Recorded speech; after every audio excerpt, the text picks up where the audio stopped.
When I first heard about this next story, I thought it must be a joke. I mean, here it is Thanksgiving week, and nobody in their right mind would protest killing turkeys too humanely. The operative phrase is in their right mind. Allow me to introduce you to conservative columnist Pamela Geller. She's a darling of the right wing, she's a notorious hater of Muslims, and she just wrote a column complaining about Butterball.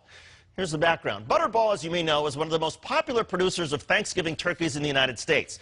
The company believes in making their product palatable to a variety of religious Americans. And to that end, Butterball recently confirmed its whole turkeys are certified halal. Halal is an Islamic term that refers to how animals are butchered, much like kosher butchering for Jewish people. Halal requires that an animal be killed in the most humane fashion possible by swiftly cutting the turkey's throat. According to Geller, this is a problem. Why should we be forced to conform to Islamic norms? It's Islamic supremacism on the march yet again. Yes, according to Pam Geller, it's Islamic supremacism. She went on to write, quote, non-Muslims in America and Europe don't deserve to have halal turkey forced upon them in this way, without their knowledge or consent. So this Thanksgiving, fight for your freedom. Find a non-halal, non-Butterball turkey to celebrate Thanksgiving this Thursday, and write to Butterball and request politely but firmly that they stop selling only halal turkeys and make a non-halal turkey available to Americans who still value our freedoms. Pam, we're talking about turkeys, and allow me to enlighten you and your readers. It's not just how a turkey is killed that is important for halal or kosher certification.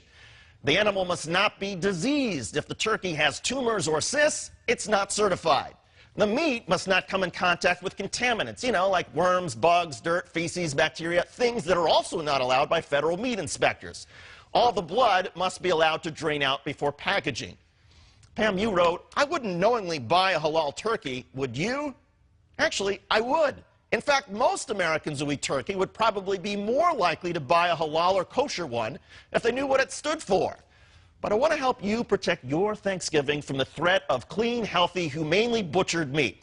So I encourage you to go to a turkey farm tomorrow, ask for the most diseased animal around, clobber it over the head with a dull hammer, but not too hard because you want the bird to suffer for a while.